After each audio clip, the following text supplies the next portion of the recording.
আজকের ভিডিওতে আমরা শিখব কিভাবে ইংরেজিতে চিন্তা করতে হয় বা how to think in English. আমরা অনেক ফ্রিকুয়েন্টলি কিন্তু এই জিনিসটা দেখি যে যখন আমরা ইংলিশ শেখা শুরু করি অনেক জায়গায় আমাদেরকে বলা হয় যে আমাদের অ্যাকচুয়ালি কথা বলার আগেও ইংলিশে চিন্তা করা শিখতে হবে, তারপরেই আমরা কথা বলতে পারবো। সো আজকে আমরা 6টা ইজি স্টেপস ডিসকাস করব, যে 6টা স্টেপ আপনারা মোটামুটি একটু ফলো করতে পারলে ইংরেজিতে চিন্তা করা শুরু করে দিতে পারবেন। সো একদম ফার্স্ট যে কাজটা আপনাদের করতে হবে সেটা হচ্ছে বাইলিঙ্গুয়াল ডিকশনারির ব্যবহার কমাতে হবে বা এর উপর রিলাই করাটা কমাতে হবে। ইনফ্যাক্ট অনেক স্টাডিজে, অনেক জায়গায়, অনেক রিসার্চে কিন্তু দেখা গিয়েছে আমরা যখন বাইলিঙ্গুয়াল ডিকশনারিজের উপর অনেক বেশি রিলাই করি যে কোনো ভাষা শিখতে, সেটা ইংলিশে যে হতে হবে তা না, তখন আমাদের টেন্ডেন্সি থাকে খালি আমাদের যে ফার্স্ট ল্যাঙ্গুয়েজটা আছে সেই ল্যাঙ্গুয়েজে চিন্তা করার। অর্থাৎ আমি যদি এখন বাইলিঙ্গুয়াল ডিকশনারি ব্যবহার করে, ধরেন বাংলা টু ইংলিশ একটা ডিকশনারি ব্যবহার করে এখন ইংরেজি শেখা শুরু করি, আমি তাও রিলায়েন্ট থাকবো, ডিপেন্ডেন্ট থাকবো বাংলার উপর ইংরেজি শেখার জন্য। সো এই ডিপেন্ডেন্সিটা যেটা আছে এটা আমাদের ওভারটাইম কমিয়ে আনতে হবে, এবং আমরা যদি এই ডিপেন্ডেন্সিটা কমিয়ে না আনি তাহলে তাও দেখবেন যে আমরা চিন্তা যখন করি, যখন ইংরেজিতে কিছু একটা মনে আসে না, আমরা আবার ফিরে যাই বাংলায় সেই জিনিসটার টার্ম মনে করতে বা বাংলায় একই কথা কেমনে বলতে হবে সেটাতে আমরা ফেরত চলে যাই। এবং এইটা করলেই কিন্তু আমাদের যে ইংরেজি ভাষাটা আমরা শেখার চেষ্টা করছি সেটা আমাদের একদম সোলোভাবে বা একদম প্রপারলি শেখা হয় না, বিকজ আমরা কনস্ট্যান্টলি আমাদের সেই ফার্স্ট ল্যাঙ্গুয়েজে ফিরে যাই এবং সেটার উপর অনেক বেশি নির্ভরশীল হয়ে উঠি। দ্বিতীয় যে স্টেপটা আপনাদের ফলো করতে হবে ইংরেজিতে চিন্তা করা, একদম ফ্লুয়েন্টলি চিন্তা করা শুরু করতে, সেটা হচ্ছে আমরা তো অনেক ভোক্যাবুলারি শিখি, অনেক শব্দ শিখি, রাইট?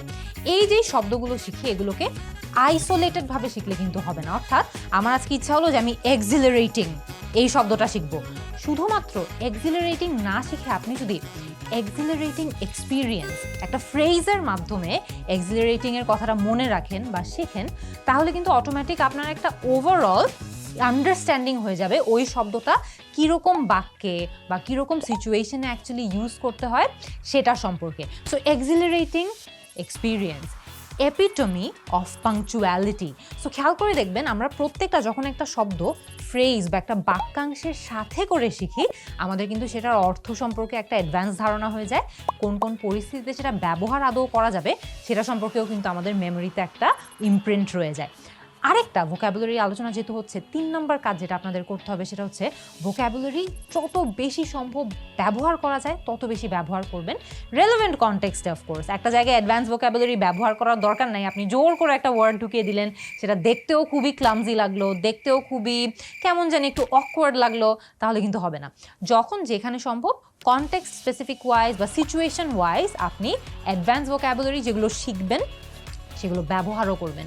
ছোটোবেলায় আমার খুব ভালো একটা অভ্যাস ছিল, সেটা হচ্ছে আমি যখন একটা ওয়ার্ড শিখতাম আমি শুধুমাত্র সেই ওয়ার্ডের মিনিংটাই কিন্তু শিখতাম না, আমার কাছে একটা খাতা থাকতো, আমি ওয়ার্ডটা লিখতাম, ওয়ার্ডের অর্থটা লিখতাম, এর অর্থের পরে আমি একটা বাক্য লিখতাম, যে বাক্যটা আমি নিশ্চিত ছিলাম যে আমার দৈনন্দিন জীবনে কোনো না কোনো সময়ে কোনো না কোনো স্কোপে ব্যবহার করা হবে।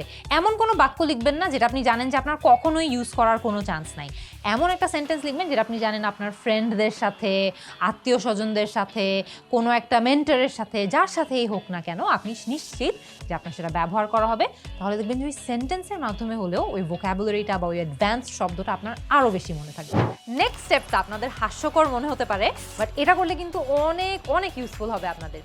নিজের সাথে ইংরেজিতে কথা বলা শুরু করেন। আমিও যখন ইংরেজি কথা বলা স্টার্ট করছিলাম, প্র্যাকটিস করা, আমি অনেক বেশি নিজের সাথে কথা বলতাম। অনেক সময় দেখা যেত বাইরের রুম থেকে আমার মা একদম শিওর যে ওই রুমে আমার সাথে কেউ একজন আছে, রুমের ভিতর ঢুকে দেখলো কেউ নাই, আমি নিজের সাথে কথা বলছি। ইংলিশ আপনি যত বেশি প্র্যাকটিস করবেন, যে কোনো ল্যাঙ্গুয়েজ যত বেশি প্র্যাকটিস করবেন তত বেশি সেটা আপনার আয়ত্তে আসবে, তত বেশি কন্ট্রোলে আসবে। স্পিকিং পার্টনার না থাকলে সমস্যা নাই, আয়নার সামনে দাঁড়িয়ে নিজে নিজে প্র্যাকটিস করবেন। দাঁত মাজার সময় আয়নার সামনে দাঁড়িয়ে নিজে নিজে প্র্যাকটিস করবেন, দেখবেন যে অটোমেটিক আপনি টেরও পাচ্ছেন না আপনার অনেকটুকুই ইমপ্রুভমেন্ট চলে আসছে, বডি ল্যাঙ্গুয়েজ ইমপ্রুভ হয়ে যাচ্ছে, কথার ফ্লুয়েন্সি বা জড়তা, অনেক জড়তাটা তো আপনি কেটেই উঠবেন, ফ্লুয়েন্সিও কিন্তু অনেক বেটার হয়ে যাবে। এরপরে আসি, যেহেতু আমরা একটা পয়েন্ট আলোচনা করলাম যে নিজের সাথে কথা বলতে হবে, যদি আপনি অ্যাকচুয়ালি সম্ভব হয় একটা ইংলিশ স্পিকিং পার্টনারের সাথে কানেক্টেড হওয়ার, তাহলে সেটা ট্রাই করবেন। ফেসবুকে হোক বা অন্যান্য সোশ্যাল মিডিয়া প্ল্যাটফর্মসে হোক, দেখবেন যে ছোট ছোট কমিউনিটি থাকে যেখানে যারা খুবই ইগার লার্নার্স, যারা খুবই শিখতে চায়, তারা নিজেরা একটা গ্রুপ তৈরি করে, নিজেরা একটা চ্যাট থ্রেড তৈরি করে, যেখানে তারা একে অপরের সাথে কথা বলে, একে অপরের সাথে কথা বলে শিখে। আমাদেরও যেমন স্পোকেন ইংলিশ কোর্সের এরকম একটা কমিউনিটি আছে, একটা গ্রুপ আছে, যেখানে আমাদের কোর্সের স্টুডেন্টরা কিন্তু একে অপরের সাথে স্পিকিং প্র্যাকটিস করে।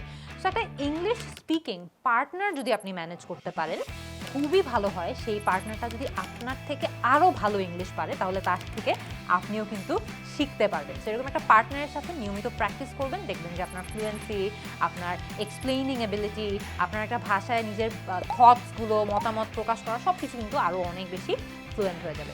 Last but not the least, এটা আপনার অনেক মজা লাগবে। এটা যদি অ্যাকচুয়ালি আপনি ইমপ্লিমেন্ট করতে পারেন, আপনার লাইফেও অনেক মজা হবে, অফকোর্স ইংরেজি শিখতেও অনেক মজা হবে। সেটা হচ্ছে ট্রাভেল করবেন। যদি অ্যাকচুয়ালি আপনার অপরচুনিটি হয়, যদি এই সুযোগটা হয়, তাহলে বিভিন্ন দেশে যাবেন।